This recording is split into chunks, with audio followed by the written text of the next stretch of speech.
Halo Sobat Donghua, pasti pada nungguin kan kelanjutan BTTH Dunia 1000 Besar. Oke lah, tanpa berlama-lama lagi, yuk langsung masuk ke alur ceritanya. Kintian begitu mendengarnya, nafas Guni seketika menjadi berat. Bukan karena luka, bukan pula karena tekanan reruntuhan, melainkan karena nama itu sendiri. Di seluruh Suan Santian, siapa yang tidak tahu 3 legiun utama milik keluarga kerajaan Xuanling? Dan di antara ketiganya, yang paling ditakuti adalah Legiun Pencinta Naga. Pasukan itu hanya berjumlah 10 orang, namun setiap anggotanya adalah monster sejati. Yang terlemah pun telah mencapai tingkat Dodi bintang 8. Sedangkan pemimpinnya, Kintian adalah puncak Dodi 9 bintang 9 putaran. Seorang ahli yang hanya tinggal selangkah menuju setengah abadi. Tatapan ke-10 orang itu perlahan menyapu dunia lahar di hadapan mereka. Reruntuhan beribulan. Tekanan di tempat ini begitu kuat hingga bahkan para Dodi harus menahan nafas. Salah satu anggota Legiun berbicara pelan, menilai situasi. Jika bukan karena artefak penekan yang mereka bawa, kekuatan mereka pasti sudah terbelenggu. Namun perhatian mereka segera tertuju pada satu hal, tudung lautan luas di tangan Guni, dan sosok roh pertarungan yang berdiri diam di belakangnya. Roh pertarungan. Seruan itu keluar hampir bersamaan. Mata Kintian menyala paling terang. Sudah terlalu lama dia terjebak di puncak Dodi. Sementara para jenius sezamannya telah melangkah ke tingkat setengah abadi. Dia masih tertahan di ambang batas. Dan kini kesempatan itu ada di depan mata. Roh pertarungan. Jika dia bisa melahapnya, peluangnya menembus dosian sejati mencapai 80%. Bukan setengah abadi, bukan tahap transisi, melainkan dewa pertarungan sesungguhnya. Dengan senyum tipis yang sulit ditebak, Kintian menyambar Master Sekte Solomon. Suasana langsung berubah tegang. Master Sekte Solomon marah. Dia menuduh keluarga kerajaan Xuanling melanggar aturan dengan mengirim begitu banyak para ahli ke reruntuhan beribulan. Ancaman pemaksulan pun dilontarkan. Namun Kintian hanya tersenyum. Nada bicaranya tenang tetapi penuh tekanan. Dia memberi satu pilihan sederhana. Serahkan roh pertarungan dan mereka akan hidup. Jika tidak akan mati. Saat kata terakhir itu jatuh, aura puncak Dodi miliknya meledak tanpa penahanan. Tekanan hidup dan mati berputar di sekelilingnya seperti pusaran yin dan yang. Bahkan udara di atas lautan lahar bergetar hebat. Namun monster Sekte Solomon tidak mundur. Sebagai ahli setengah abadi, dia memiliki harga diri yang sama besarnya. Dia tidak akan menyerahkan roh pertarungan begitu saja. Tanpa banyak kata dia menyerang lebih dahulu. Langit dan magma meledak bersamaan. Kintian, kendalikan bawahanmu, katanya acuh tak acuh, bahkan di hadapan seluruh Legiun Pencinta Naga. Dia tak menunjukkan rasa gentar sedikit pun. Inilah keberanian seorang ahli setengah abadi. Master Solomon, jangan tak tahu diri. Suanmu yang berdiri di atas Legiun Pencinta Naga berkata dengan nada kasar. Suanmu tak lain adalah orang yang dulu mengepung Xiaoyan dan Mu Yingying di kolam kekaisaran Xuanling. Pada saat ini Kintian mengangkat tangannya dengan tenang, seolah pertempuran ini hanyalah ujian kecil. Dia bahkan memerintahkan Legiun Pemangsa Naga untuk tidak ikut campur.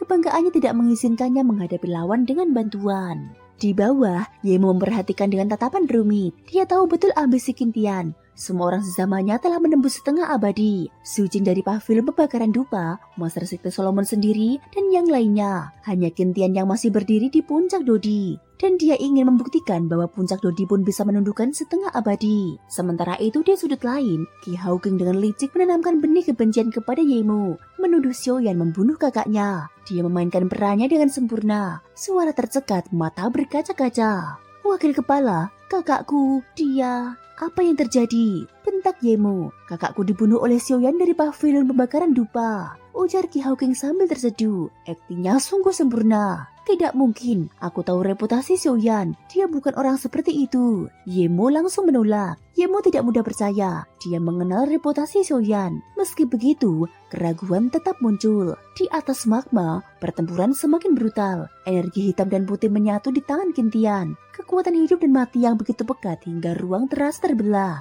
Setiap benturan dengan Master Sekte Solomon menciptakan ledakan yang mengguncang dunia. Master Sekte Solomon mulai menyadari sesuatu yang mengerikan. Kintian memang belum menembus setengah abadi, tetapi jaraknya sudah sangat tipis. Dengan gigi terkatup, Master Sekte Solomon akhirnya membuat keputusan pahit. Guni, segera pergi. Dia menyambar Guni dan memutuskan kendali atas tudung lautan luas, berniat kabur membawa roh pertarungan. Namun Kintian tidak akan membiarkan mangsanya lepas. Serangan hidup dan mati melesat seperti penghakiman langit. Energi hitam dan putih itu menghantam tudung lautan luas dengan suara retakan keras. Artefak itu pecah, retaknya menjelar seperti jaring laba-laba. Namun cukup untuk memberi mereka satu celah. Dua sosok itu menghilang dari medan pertempuran. Magma kembali bergejolak pelan. Kintian berdiri tegak menatap serpihan artefak yang jatuh ke dalam magma. Dia tersenyum tipis, benar-benar rela mengorbankannya. Lalu perlahan tatapannya beralih. Di atas di dunia magma yang membara, udara terasa berat dan bergelombang oleh panas yang ekstrim. Lava mengalir seperti lautan api tanpa ujung. Sesekali mempercikan-percikan merah menyala ke udara. Di tempat setinggi itu, di tengah suhu yang mampu melelehkan baja, berdiri 10 sosok kuat. Dan di depan mereka, seekor roh api dengan sepasang sayap menyala. Bersiap, tangkap roh pertarungan itu. Suara Kintian memecah udara panas. Pupil matanya menyempit tajam. Bukan karena ragu, tetapi karena kewaspadaan. Dia tahu lawan di hadapannya bukan makhluk biasa. Di belakangnya, 9 ahli legiun pencinta naga menjawab serempak. Baik kepala, suara mereka menggema kompak. Mereka bukan orang lemah. Yang terendah di antara mereka sudah Dodi bintang 8. Beberapa bahkan mencapai puncak Dodi. Jika 9 orang ini bergerak bersama, bahkan seorang ahli puncak Dodi pun harus berpikir 2 kali untuk melawan. Namun hari ini mereka menghadapi sesuatu yang berbeda. Burung abadi, roh yang disebut tak mati. Di hadapan mereka berdiri sosok dengan sayap api yang perlahan berkibar di udara panas. Burung abadi, dia memandang mereka satu persatu tanpa rasa takut sedikit pun. 10 orang dalam satu legiun, yang terlemah Dodi bintang 8 dan yang terkuat puncak Dodi.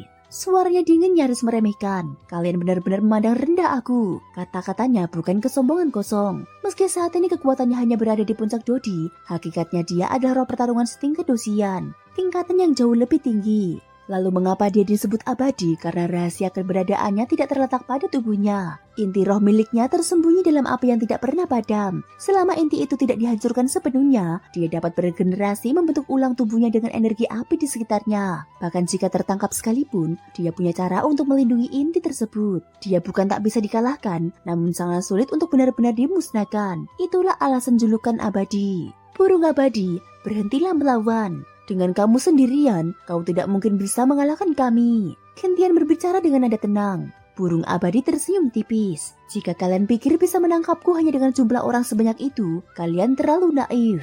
Tidak ada gentar dalam suaranya. Tidak ada tanda ketakutan. Ia melangkah sedikit mendekat pada Kintian. Kepala, roh ini jelas bukan lawan biasa. Roh ini memang setingkat Dosian, tapi kekuatannya ditekan di puncak Dodi. Mendengar ini Kintian mengangguk pelan. Aku tahu, kita uji dulu kemampuannya. Namun dalam hatinya dia merasakan sesuatu yang janggal. Ada fluktuasi aneh dari tubuh roh itu. Fluktuasi itu mirip aura teknik pertarungan. Padahal, menurut catatan sejarah, roh pertarungan tidak pernah bisa mengolah teknik pertarungan seperti manusia. Jika benar dia bisa, maka roh ini telah melampaui batas alaminya. Ki Hawking tiba-tiba berbicara. Burung abadi ini licik secara alami. Jika kalian tidak muncul tadi setelah pertarungan antara Master Sekte Solomon dan Sekte Wandu, dia mungkin sudah mengambil keuntungan dan membunuh mereka. Kintian tidak terkejut. Dia tahu kecerdasan roh ini setara manusia. Bahkan artefak setingkat abadi seperti tudung lautan luas milik Solomon belum tentu mampu menaklukkannya. Dalam benaknya Kintian mengingat sesuatu. Raja Suanlin telah memberinya sebuah benda khusus untuk menundukkan roh ini. Jika digunakan, dia hampir pasti bisa menang. Namun, jika dia memakai benda itu, roh ini mungkin akan sepenuhnya tunduk pada Raja Suanling, bukan dirinya.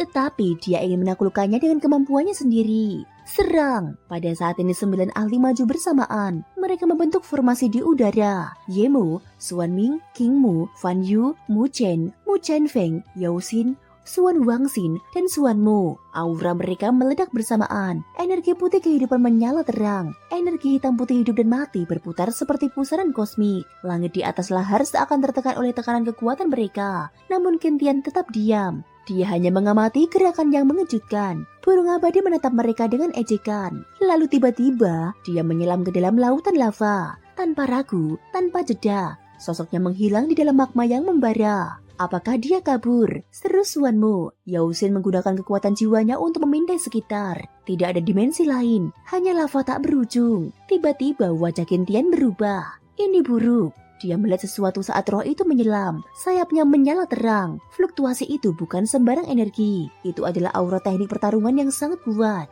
Mundur cepat, namun semuanya sudah terlambat. Sebuah pedang raksasa bangkit dari lautan magma. Tubuhnya dibalut api pekat yang memancarkan kehancuran. Tekanan panasnya membuat udara terdistorsi. Ini teknik pertarungan tingkat suci. Pada saat ini wajah Yemo berubah pucat. Teknik tingkat suci bukan sesuatu yang bisa dianggap remeh. Itu adalah puncak teknik dalam ranah Dodi. Dan roh ini menguasainya. Jarak terlalu dekat. Tak ada waktu untuk menghindar. Bertarung. Satukan kekuatan, teriak Yemo. 8 ahli lainnya langsung memancarkan cahaya terang. Kekuatan mereka mengalir deras ke tubuh Yemo. Dalam sekejap aura mereka melemah drastis. Namun aura Yemo melonjak. Kekuatan dalam tubuhnya menembus batas. Untuk sesaat dia mencapai puncak kekuatan. Telapak roh murka Swantian. Raungannya mengguncang langit. Di depannya terbentuk telapak raksasa berkilau seperti kristal liuli. Aura kuno dan kehancuran memancar dari dalamnya. Bahkan Kintian yang tenang pun bergumam pelan. Teknik tingkat suci. Pada saat ini telapak liuli menghantam pedang abadi. Burung abadi mengepakkan sayapnya. Lebih banyak api mengalir ke pedang itu. Kalau begitu mari kita lihat teknik suci milik kalian atau milikku yang lebih kuat. Dan 2 kekuatan tingkat suci bertabrakan di atas lautan lava. Gelombang energi menyebar, lava meledak ke udara.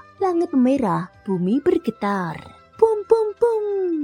2 teknik pertarungan tingkat suci saling beradu. Tingkat kekuatan itu benar-benar bisa digambarkan sebagai menghancurkan langit dan memusnahkan bumi. Namun sehebat apapun benturan kekuatan keduanya, dinding-dinding dunia lahar ini tetap tampak tak tergoyahkan. Seolah benar-benar tidak bisa dihancurkan. Pada saat ini Shen diperlihatkan di tempat Xiuqi berada. Fluktuasi yang mengerikan. Aku khawatir gelombang energi seperti ini bukan sesuatu yang bisa dikeluarkan oleh Dodi Bintang 7. Setelah Xiuqi dan rombongannya meninggalkan dunia magma, mereka juga sempat mencari harta di Istana Kristal Ungu. Dan mereka memang menemukan cukup banyak harta karun. Sepertinya orang-orang itu benar-benar bertekad untuk mendapatkan roh pertarungan. Ucap 5 racun hampir bersamaan. Awalnya, di antara sekte-sekte super, mereka semua mematuhi perjanjian untuk tidak mengirimkan para ahli kuat. Namun jelas, sekte Solomon, sekte Wandu, dan keluarga kerajaan Suangling sama sekali tidak menganggap perjanjian itu penting. Ayo pergi, kita tidak bisa ikut campur lagi di sini. Lebih baik kita cari harta di tempat lain dulu. Tidak perlu membuang waktu. Semua orang sudah memiliki rencana masing-masing, lalu langsung pergi dari tempat itu. Sementara itu, Song Yu, Feng Hong, dan para ahli lainnya juga merasakan fluktuasi mengerikan yang meledak dari dunia magma. Mereka hanya bisa diam-diam menggelengkan kepala. Selain mengutuk dalam hati, mereka tak bisa berbuat apa-apa. Sepertinya sekte Solomon, sekte Wandu, dan Kaisar Sualing telah melanggar perjanjian. Kita harus kembali dan melaporkan ini kepada guru. Ucap Song Yu. Fluktuasi yang begitu kuat. Kemungkinan besar itu teknik pertarungan tingkat suci. Meng Fei di sampingnya juga menggeleng pelan. Meskipun roh pertarungan sangat menggoda, nyawa tetap yang paling penting. Tak lama kemudian semua orang kembali melanjutkan tindakan mereka masing-masing. Apa yang terjadi di luar istana? Fluktuasi yang sangat kuat. Di bagian dalam istana, 4 sosok Xiaoyan perlahan muncul. Hanya saja saat ini mereka masih berada dalam lingkaran cahaya. Jelas belum mencapai bagian terdalam istana. Seharusnya itu roh pertarungan. Orang itu benar-benar menepati janjinya selama bertahun-tahun. Ujar Yutu setelah merasakan kekuatan dahsyat tersebut. Kenapa kita belum sampai juga? Mu Yingying berkata pelan. Entah mengapa dia merasakan aura yang membuatnya tidak nyaman di kedalaman istana. Sudah hampir sampai. Jangan khawatir, jawab Yutu. Sebenarnya, kerumitan Istana Kristal Ungu ini jauh melampaui bayangan Xiaoyan dan yang lainnya. Jika bukan karena keberadaan Yutu, mungkin bagi mereka masuk dari luar menuju bagian terdalam istana akan lebih sulit daripada naik ke langit. Meski begitu, perjalanan ini tetap memakan banyak waktu. Thank you guys sudah mendengarkan ceritaku di episode kali ini sampai akhir. Ikutin terus kelanjutan episode berikutnya ya. Terima kasih buat kalian semua yang udah subscribe, like, dan komennya. Semoga hari kalian menyenangkan. Sampai jumpa dan bye-bye.